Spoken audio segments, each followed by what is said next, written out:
Hey guys, welcome back to learn with Rajni. सबसे पहले तो आप सभी को हैप्पी धनतेरस और happy Diwali in advance.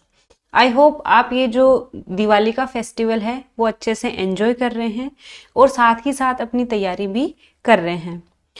Practice set number 6 में आज आपके लिए लेकर आई हूँ और आज का जो टॉपिक है वो बहुत ही ज़्यादा इम्पोर्टेंट है।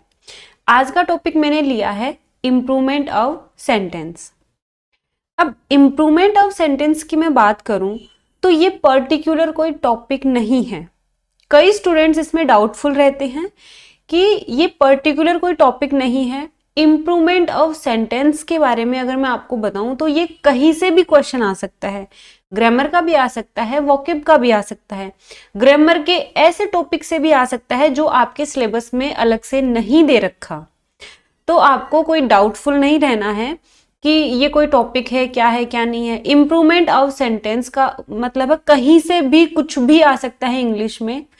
तो आज का टॉपिक आपके लिए बहुत ज्यादा इंपॉर्टेंट है। वीडियो को स्किप ना करें, एंड तक देखें। इम्प्रूवमेंट ऑफ सेंटेंसेस के मैंने 20 क्वेश्चंस लिए हैं।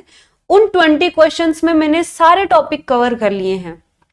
एक एक क्वेश्चन छांट कर लिया है जो किसी ना किसी एग्जाम में पूछा हुआ है। तो टाइम वेस्ट नहीं करूंगी, स्टार्ट करेंगे अपने आज का टॉपिक फर्स्ट क्वेश्चन से। बहुत ही अच्छे और अच्छे लेवल वाले क्वेश्चन मैंने लिए हैं, तो स्टार्ट करिए। Improvement of sentence. First question है, the teacher advised the children to not went near the lake.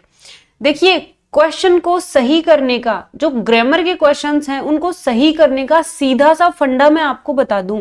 कोई भी सेंटेंस आप अगर पढ़ रहे हैं, इंप्रूवमेंट ऑफ सेंटेंस देख लीजिए या फिर कॉमन एरर का देख लीजिए या फिर और कोई भी क्वेश्चन देख लीजिए। अगर आप कोई क्वेश्चन पढ़ रहे हैं तो सीधा सा फंडा ये है उसको सही करने का। आपको उस टेंस की हेल्पिंग वर्ब को टारगेट करना है। मीन्स आपको उस टेंस का, वो जो सेंटेंस है उसका टेंस पहचानना है कि ये कौन से टेंस में है। ऑटोमेटिकली आप सही ऑप्शन को चूज कर पाएंगे। ये जो फंडा मैं आपको बता रही हूं, इस क्वेश्चन में अप्लाई करके देख लो, हाथों हाथ आपको रिजल्ट मिलेगा। द टीचर एडवाइज्ड, ये इसकी वर्ब है, वर्ब को टारगेट करना है। अगर हमें टेंस को पहचानना है, ऑब्वियसली हम वर्ब को टारगेट करेंगे। ओके, तो वर्ब है advised, means simple past tense है। एडवाइज्ड है तो सिंपल पास्ट टेंस है। ओके, अब द चिल्ड्रन, अब सिंपल पास्ट टेंस है तो डोंट वाला तो वैसे ही एलिमिनेट हो गया क्योंकि सिंपल पास्ट टेंस की वर्ब है एडवाइज्ड। उसके बाद अब बचते हैं कौन, इंफिनिटिव या जिरंड बचते हैं। इंफिनिटिव जिरंड तो किसी भी टेंस में आ सकते हैं। तो यहां पर है द टीचर एडवाइज्ड, टीचर ने एडवाइज किया, ये ट्रांजिटिव वर्ब है। हुम, किसको, द चिल्ड्रन, चिल्ड्रन को। क्या एडवाइस किया, to not went, to not went नहीं आएगा, यहां पर इंफिनिटिव आएगी। हम कभी भी इंफिनिटिव को ब्रेक नहीं करेंगे, ठीक है। इंफिनिटिव को ब्रेक नहीं करना है, नोट टू आएगा, ठीक है। टू नॉट गो या टू नॉट वेंट, वेंट तो आ ही नहीं सकता क्योंकि इंफिनिटिव में तो वर्ब फर्स्ट ही आती है। Okay, to plus verb first होती है इंफिनिटिव, तो इसलिए ये गलत है। अब इसको इंप्रूव करेंगे तो नोट टू आएगा, नोट टू बी गोइंग नहीं आएगा। ओके, तो नोट टू गो। अब नोट टू गो क्यों आया है, टू नोट गो। अगर टू नोट गो ऑप्शन में होता तो वो क्यों नहीं आता, क्योंकि हम इंफिनिटिव को ब्रेक नहीं करेंगे। इंफिनिटिव एक साथ रहेगी टू गो, ठीक है, टू प्लस वर्ब फर्स्ट, उसको ब्रेक नहीं करेंगे, ये रूल है। ओके, तो इसमें बी ऑप्शन आएगा। The news are true, the news are true सही है, नाउन से आया है ये। द न्यूज, न्यूज जो है वो दिखने में प्लूरल लगती है। ये जो नाउन है न्यूज, दिखने में प्लूरल लगती है बट होती क्या है, सिंगुलर होती है, ठीक है, द न्यूज। तो न्यूज के लिए आर कैसे आएगा, न्यूज के लिए आएगा इज। ओके, कई नाउन्स ऐसी होती हैं वो दिखने में क्या लगती हैं, प्लूरल लगती हैं बट वो होती है सिंगुलर, तो सिंगुलर वर्ब का यूज होगा, ठीक है। जैसे ट्राउजर्स है, पेंट्स है, सॉरी जैसे न्यूज है, तो न्यूज क्या है, न्यूज दिखने में तो प्लूरल लग रही है, और ट्राउजर्स, गॉगल्स, ये दिखने में प्लूरल लगती हैं और वर्ब भी प्लूरल का ही यूज होता है। जैसे गॉगल्स आर, पेंट्स आर, ठीक है, आर का यूज होगा क्योंकि ये पेयर में होते हैं, पिंसर्स आर। और द न्यूज, ये दिखने में प्लूरल है लेकिन सिंगुलर होती है, तो इज का यूज होगा। कैटल जो होते हैं मवेशी, दिखने में सिंगुलर लगती हैं बट वो होते हैं प्लूरल, कैटल मवेशी। तो द न्यूज इज ट्रू आएगा, बी ऑप्शन। आगे देखिए, the house has been auction, ये अंडरलाइन जो पार्ट है वो आपको इंप्रूव करना है। बिफोर वी रीच्ड, मैंने क्या कहा था, वर्ब को टारगेट करो, तो reached, before we reached, reached यानी past simple tense. Past simple tense है तो जहां आपको प्रेजेंट दिख रहा है उसको तो हटा ही दो, हैज बीन हट जाएगा, एलिमिनेट हो जाएगा। क्यों? क्योंकि प्रेजेंट कैसे आएगा, ये पास्ट की बात है तो ऑब्वियसली पास्ट की ही का ही सेंटेंस बनेगा। तो वॉज ऑक्शनिंग या हैड बीन ऑक्शन, देखिए पास्ट में अगर कोई दो काम हुए थे तो जो काम पहले हुआ वो पास्ट परफेक्ट से बताएंगे, जो काम बाद में हुआ है उसको बताएंगे सिंपल पास्ट टेंस से। तो बिफोर वी रीच्ड देयर, हम वहां पहुंचे उससे पहले, हम वहां पहुंचे उससे पहले मतलब हमारा पहुंचना बाद में हुआ, उससे पहले को किससे बताएंगे, उससे पहले जो काम हुआ उसको बताएंगे पास्ट परफेक्ट से। तो had been auction, the house had been auctioned before we reached there, हम वहां पहुंचे उससे पहले घर को नीलाम किया जा चुका था। क्लियर है? तो सी ऑप्शन। आगे देखिए, seldom do we find so many birds nesting during this season.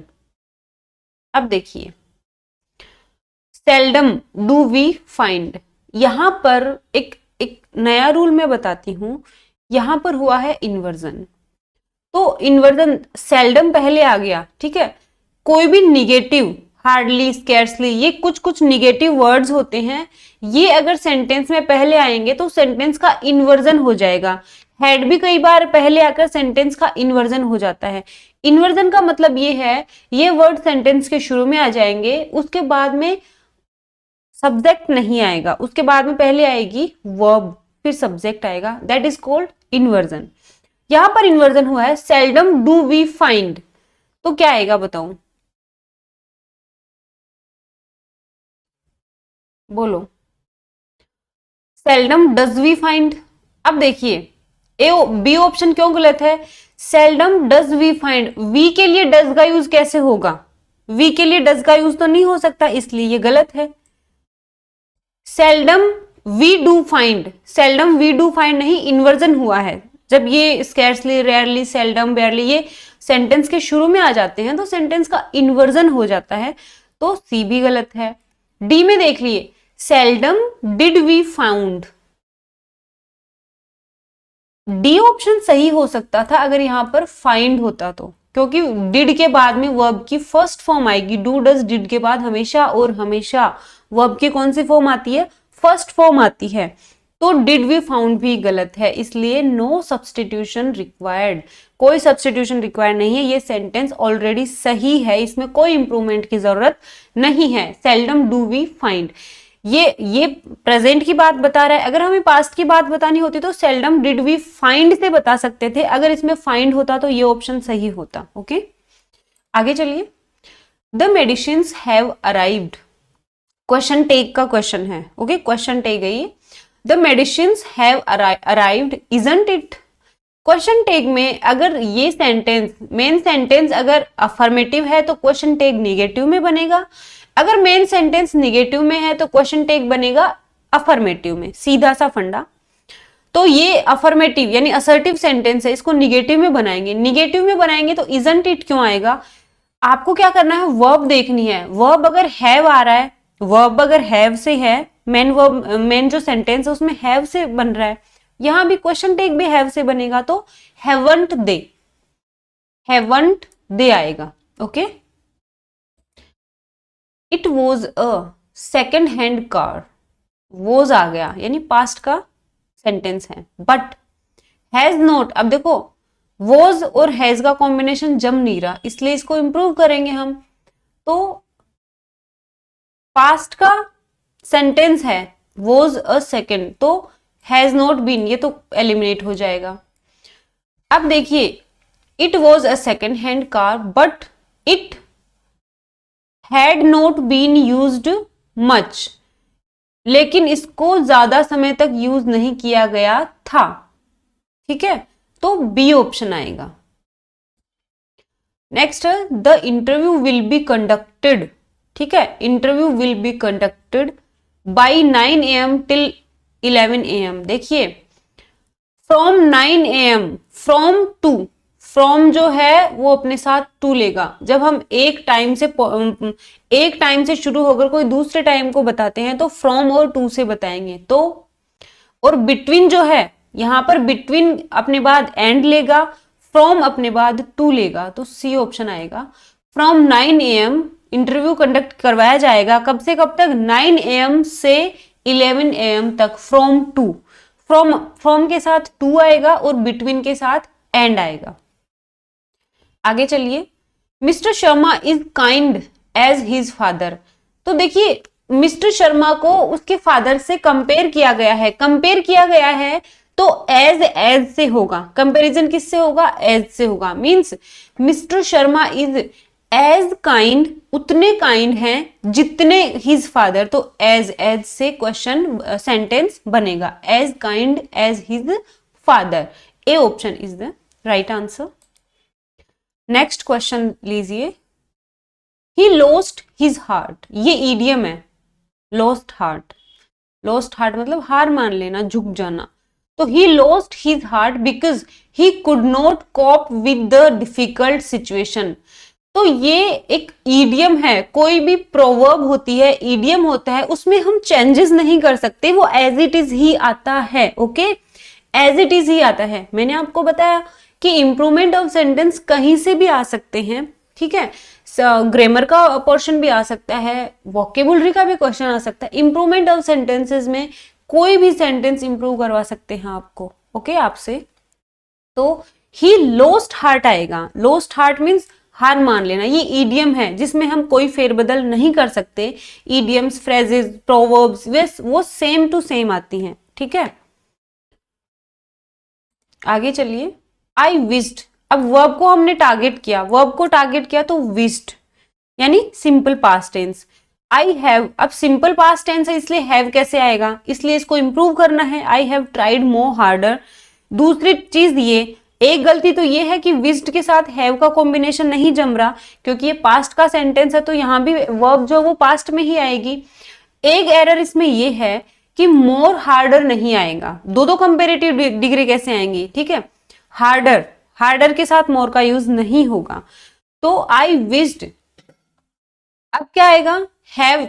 ये सी तो एलिमिनेट कर दूं, नो सब्स्टिट्यूशन भी नहीं आएगा क्योंकि हमने इसमें दो एरर ढूंढ चुके हैं हम, तो इसमें इंप्रूवमेंट करना पड़ेगा। बी और सी तो एलिमिनेट हो चुके हैं। अब I had tried harder, I had tried more harder. Hard की कंपेरेटिव डिग्री बनती है हार्डर, हार्ड की कंपेरेटिव डिग्री हार्डर से बनती है। तो ए ऑप्शन आएगा, I had tried harder. I wished I had tried harder. काश मैं और ज्यादा मेहनत, कड़ी मेहनत कर लेता। तो ना तो मींस उसने कड़ी मेहनत की ही नहीं। ये है एडजेक्टिव का क्वेश्चन। जब मैं आपको एडजेक्टिव पढ़ा रही थी, कई स्टूडेंट्स कह रहे थे कि मैम हमारे सिलेबस में ही नहीं है, आप क्यों पढ़ा रहे हो, मत पढ़ाओ। देखिए वो चीजें क्लियर करनी जरूरी होती है, क्योंकि सारी जो ग्रामर होती है वो बेस्ड होती है, एक दूसरे से टॉपिक लिंक्ड रहते हैं। अगर हम बीच में टॉपिक छोड़ छोड़ के पढ़ेंगे तो हमारे टॉपिक क्लियर नहीं होंगे अच्छे से। ओके, आगे चलते हैं। नेक्स्ट क्वेश्चन है, don't lose sight of your goal list you should fail. सही है, लिस्ट के साथ शुड का यूज होता है। Don't lose sight of your goal list you should fail. अपने गोल को मत छोड़ो, कहीं तुम फेल ना हो जाओ। जैसे लिस्ट यू शुड फॉल, कहीं तुम गिर ना जाओ, वैसे ही तो लिस्ट के साथ शुड सही है। नो सब्स्टिट्यूशन, कोई सब्स्टिट्यूशन नहीं है इसमें, क्योंकि ये सेंटेंस ऑलरेडी इंप्रूव है, सही है, कोई इंप्रूवमेंट की जरूरत नहीं है। नेक्स्ट है, it is time for the children to go to bed. It is time for the children to go to bed. ये क्या है? It is time to go to. अब देखो, इंफिनिटिव और ये गो के बाद आया है प्रेपोजिशन। तो it is time for the children to go to bed. To being in bed गलत है, फॉर गोइंग इन बेड भी गलत है, शुड बी इन बेड गलत है, सी ऑप्शन सही है। नो सब्सटीट्यूशन इंफिनिटिव से बना है। It is time for the children to go to bed. Next है नन अदर बिसाइड यू। अब देखो बिसाइड और बिसाइड्स दो वर्ड होते हैं। बिसाइड होता है बगल में, बाय द साइड यानी बगल में, और बिसाइड्स होता है के अलावा, ठीक है, इन एडिशन विद।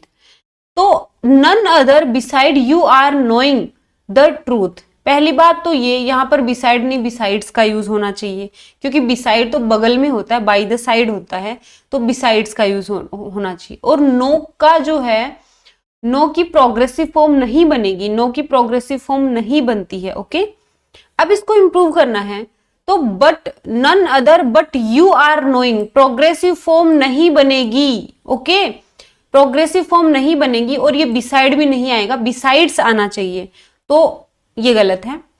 डी है नन अदर। नन अदर अपने साथ देन का यूज लेते हैं, ठीक है, none other than you knows. कई स्टूडेंट्स कहेंगे ये क्या है, ये सब्जेक्ट वर्ब एग्रीमेंट का क्वेश्चन है। जल्दी ही सब्जेक्ट वर्ब एग्रीमेंट का बहुत ही अच्छे से मैं टॉपिक आपको क्लियर करवाने वाली हूँ। दिवाली की छुट्टियों में आपके लिए स्पेशली टाइम निकालूंगी, अच्छा आपके लिए कंटेंट रेडी करूंगी और आपको प्रोवाइड करवाऊंगी। मैराथन क्लासेस भी हमारी जल्दी ही शुरू हो जाएंगी, वोकैब से स्टार्ट करेंगे और उसके बाद में हम कंटिन्यू रखेंगे। प्रैक्टिस सेट की सीरीज हमारी चल रही है, 5 प्रैक्टिस सेट इससे पहले मैं आपको करवा चुकी हूं। मैं कह रही हूं अगर आप ज्यादा से ज्यादा प्रैक्टिस सेट करेंगे आपके लिए उतना ही फायदेमंद होगा। और ये जो इंग्लिश के क्वेश्चन है, मैं कह रही हूं इससे बेटर क्वेश्चंस आपको नहीं मिल सकते हैं इंग्लिश के। तो प्लीज आप सारे प्रैक्टिस सेट देखें और निकालें। उन प्रैक्टिस सेट में मैंने टॉपिक वाइज दे रखा है, ठीक है, टॉपिक वाइज प्रैक्टिस सेट दे रखे हैं, प्रैक्टिस सेट 1 2 3, और उनमें टॉपिक भी मेंशन कर रखा है। आपको जिस टॉपिक का प्रैक्टिस सेट निकालना है उसको आप देख सकते हैं। दूसरी चीज ये, कई बार जो पीडीएफ है, क्लास की पीडीएफ, वो टेलीग्राम ग्रुप में अपलोड होने से रह जाती है। आप लोग थोड़ा सा भी टेंशन ना लें, हम आज नहीं तो कल उसको अपलोड कर ही देंगे, और मैं कोशिश करूंगी कि मैं सेम डे ही वो अपलोड करवाऊं। तो आप बिल्कुल टेंशन ना लें और प्रैक्टिस सेट जरूर निकालते रहें। तो ये सब्जेक्ट वर्ब एग्रीमेंट का है। सब्जेक्ट, ये जो नोज है वो यू के लिए नहीं आया है, ये नोज आया है नो वन के लिए, ठीक है, नन। नन सिंगुलर है तो इस नन के लिए नोज का यूज हुआ है, ना कि यू के लिए। ओके, तो none other than you knows the truth, और कोई नहीं तुम ट्रूथ को जानते हो। None other but then you, तुम्हारे अलावा। तो ये जो नोज है वो नन के लिए आया है। आगे चलिए, it is time we should have done something useful, गलत है। इट इज टाइम के बाद में डिड का यूज होता है, सेकेंड फॉर्म आती है। It is time we did something useful, it is time के बाद में सेकेंड फॉर्म आती है, पास्ट टेंस आता है, डिड आएगा। नेक्स्ट क्वेश्चन लीजिए, ही रिप्लाइड माइन लेटर, गलत है। माइन लेटर कब से होने लग गया, माई लेटर होना चाहिए, ठीक है। माइन ऑब्जेक्टिव फॉर्म कैसे आएगी, तो यहाँ तो पजेसिव ऑब्जेक्टिव आएगा, तो गलत है, इसको हम इंप्रूव करेंगे। तो he replied to mine letter, mine यहाँ पर भी माइन है। रिप्लाई माई लेटर ये भी गलत है, क्यों, क्योंकि ही के साथ रिप्लाई फर्स्ट फॉर्म नहीं आएगी और टू भी आएगा, तो डी ऑप्शन सही होगा, replied to my letter. Mine इसलिए गलत था क्योंकि ये ऑब्जेक्टिव फॉर्म में है, ऑब्जेक्टिव फॉर्म में नहीं चाहिए हमें, तो पजेसिव एडजेक्टिव चाहिए। ये जो नाउन है लेटर, उसका एडजेक्टिव हमें चाहिए, तो माई लेटर। ओके, आगे चलिए, question number 16, his fine voice has never heard in this hall again. देखो, आप सपोज करिए किसी की रिटायरमेंट पार्टी है और उसके ऑफिस में उसकी पार्टी चल रही है, तो उसके साथ वाले कह रहे हैं कि उसकी आवाज को अब इस हॉल में कभी नहीं सुना जाएगा, कभी नहीं सुना जाएगा, ऐसे ही बोलते हो ना, मतलब फ्यूचर की बात है। तो बी ऑप्शन तो गलत है, नेवर बी हर्ड, ठीक है, नेवर बी हर्ड नहीं आएगा। अब सी और डी दोनों में फ्यूचर है तो विल नेवर बी हर्ड या विल नेवर हियर आएगा। हियर कैसे आएगा, हमें तो किस में चाहिए, पैसिव फॉर्म में चाहिए, यानी उसकी आवाज को अब इस हॉल में कभी नहीं सुना जाएगा, मतलब दूसरों के द्वारा नहीं सुनी जाएगी उसकी आवाज, तो सी ऑप्शन आएगा, will never be heard. Question number 17, she asked from me that I had seen the movie और नॉट। जो अंडरलाइन सेंटेंस होता है उसको आपको इंप्रूव करना है, तो she asked me, to me that I saw, from me if I have, me whether I had seen, no substitution. Sorry, verb को टारगेट करो, तो शी आस्क्ड यानी सिंपल पास्ट, सिंपल पास्ट है तो हैव वाला गलत हो जाएगा, ठीक है। आस्क्ड के बाद में टू का यूज नहीं होगा, ठीक है। आस्क्ड क्या है, टीवी है, तो डायरेक्ट ऑब्जेक्ट लेती है टीवी, टू नहीं आएगा। आस्क्ड टू नहीं होता है, आस्क्ड डायरेक्ट ऑब्जेक्ट लेता है, तो आस्क्ड मी डायरेक्ट ऑब्जेक्ट आ गया। Whether I had seen, okay, C option. 18 है, no sooner she had put the baby to sleep when a loud noise woke him up. अब देखिए, नो सूनर अपने साथ देन लेता है, स्केर्सली, रेयरली, बेयरली, ये सब अपने साथ क्या लेते हैं, व्हेन लेते हैं। ये इससे बहुत बारी एग्जाम में क्वेश्चन आता है, ठीक है। अब आप कहोगे कि मैम व्हेन की जगह देन भी तो कर सकते थे, बिल्कुल कर सकते थे, लेकिन अंडरलाइन सेंटेंस को ही इंप्रूव करना है, हमें अपनी खुद की मर्जी से कुछ नहीं करना वहां पर। तो अंडरलाइन इसने नो सूनर को कर रखा है, तो ऑब्वियसली हम जो ऐसा वर्ड चूज करेंगे जो वेन से मैच करता हो, यानी स्केर्सली, इसलिए A option is the right answer. Scarcely had she put the baby to sleep when a loud noise woke him up. मुश्किल से उसने बेबी को सुलाया ही था कि एक लाउड वॉइस ने उसको जगा दिया। आगे चलिए, क्वेश्चन नंबर 19, बहुत ही अच्छा क्वेश्चन है, बहुत ही अच्छी बात है, और आप लोग यूज करते हैं इस वर्ड का, जिसको आप गलत करते हैं आज से उसको सुधार लेना, और सुधारना ही पड़ेगा। अकॉर्डिंगली टू माई ओपिनियन, ठीक है, अकॉर्डिंगली तो नहीं होगा, इसको इंप्रूव करेंगे, योर ऐसे इज द बेस्ट।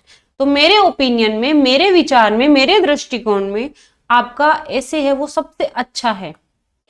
तो क्या करेंगे, according to me, no substitution, according to mine opinion तो नहीं हो सकता, क्योंकि अभी भी मैंने आपको बताया है माई ओपिनियन होगा, क्योंकि हमें यहाँ पे ऑब्जेक्टिव फॉर्म नहीं चाहिए, हमें क्या चाहिए, हमें तो पॉजिटिव एडजेक्टिव चाहिए। तो इन माई ओपिनियन होता तो सही होता, यहां पर भी माइन है, ठीक है, माइन है, हमें तो माई चाहिए। अब देखो, अगर हम बोले किसी दूसरे के लिए बोल रहे हैं, according to you, according to Ram, according to Shyam, according to Sita, according to Radha, ठीक है, अकॉर्डिंग टू हिम, तो सही होगा। लेकिन अकॉर्डिंग टू मी जो होता है वो इतना सही नहीं होता है। खुद के लिए, अगर खुद के दृष्टिकोण, खुद के विचार में अगर कोई बात आपको बतानी है तो इन माई ओपिनियन से बताओगे, इन माई ओपिनियन को आप प्रीफर करोगे, इन माई ओपिनियन ज्यादा अच्छा है वर्ड अकॉर्डिंग टू मी से। अगर यहाँ पर डी ऑप्शन होता, सॉरी ई ऑप्शन होता, और ई ऑप्शन में ये होता कि इन माई ओपिनियन, माइन की जगह अगर माई होता, यहां पर अगर ई ऑप्शन होता और माइन की जगह माई होता, तो क्या करते, हम उसको ही प्रीफर करते। ध्यान से समझिए, ये जो बात मैं आपको समझाना चाह रही हूं थोड़ा सा क्लियर कर दूं। हम अगर किसी दूसरे के लिए ओपिनियन से बता रहे, according to you, according to him, according to my father, according to Ram, Shyam, Sita, Gita, ठीक है, तब हम अकॉर्डिंग टू के बाद में यूज करेंगे। लेकिन अगर हम खुद के ओपिनियन से बता रहे हैं तो इन माई ओपिनियन का यूज आपको करना चाहिए बजाय अकॉर्डिंग टू मी के। इस सेंटेंस में हमें ए ऑप्शन को मजबूरी में चूज करना पड़ रहा है, क्योंकि इन माई ओपिनियन तो हमें ऑप्शन में दिख ही नहीं रहा। अगर यहां पर ई ऑप्शन होता और इन माई ओपिनियन भी होता और अकॉर्डिंग टू मी भी होता, तब हम दोनों में से किसको चूज करते, तब हम दोनों में से इन माई ओपिनियन को चूज करते, उसको ज्यादा प्रेफरेंस देते। क्लियर है? तो आप इन माई ओपिनियन का ही यूज करें अकॉर्डिंग टू मी की बजाय। नेक्स्ट और लास्ट क्वेश्चन है आज के क्लास का। Monica has learn French for a long time अब देखो नो सब्सटीट्यूशन तो नहीं आ सकता क्योंकि हैज के बाद में थर्ड फॉर्म आती है, यहां पर तो फर्स्ट फॉर्म है। तो क्या आएगा, फॉर ए लॉन्ग टाइम यानी प्रेजेंट परफेक्ट कॉन्टिन्यूअस। तो Monica has been learning French for a long time. मोनिका काफी समय से फ्रेंच सीख रही है। C option is the right answer. तो आज की क्लास को यहीं एंड करते हैं। आज मैंने 20 क्वेश्चंस करवाए हैं इंप्रूवमेंट ऑफ सेंटेंस के। सारे टॉपिक्स के मैंने एक एक क्वेश्चंस लिए हैं। एक क्वेश्चन मैंने ईडियम का भी इसमें लिया है, लॉस्ट हार्ट वाला। तो आई होप आपको आज की क्लास अच्छी लगी होगी। और ये जो प्रैक्टिस सेट हैं इनको आप स्किप ना करें, आप पूरे क्वेश्चंस देखें, ठीक है। वीडियो पूरी मत देखें एटलीस्ट, बट आप क्वेश्चंस पूरा देखें, ठीक है। आगे आगे करके देख लें, 10-10 सेकंड का निकाल कर देख लें अगर आपके पास टाइम नहीं है। और बाकी तो मैं ये कहूंगी कि जो भी मैं आपको सॉल्यूशन करवा रही हूँ यहाँ पे क्वेश्चंस का, वो बेस्ट मेथड अपनी प्रिपरेशन को और अच्छा करने का सबसे अच्छा मेथड है। जितने ज्यादा क्वेश्चन करोगे उतने ही ज्यादा फायदे में रहोगे, एक सीट पक्की कर लोगे। ओके, तो आज के लिए इतना ही। पढ़ाई भी करिए और फेस्टिवल को एंजॉय भी करिए। 5 दिन का अपना फेस्टिवल आज से शुरू हो चुका है। तो आशा करती हूँ ये दिवाली आप सबके लिए बहुत सारी खुशियां लेकर आए। और ये जो भी नेक्स्ट ईयर आ रहा है, दिवाली से अगली दिवाली तक आपको ज्वाइनिंग मिल जाए। ओके, आज के लिए इतना ही। मिलते हैं नेक्स्ट क्लास में, तब तक के लिए बाय बाय।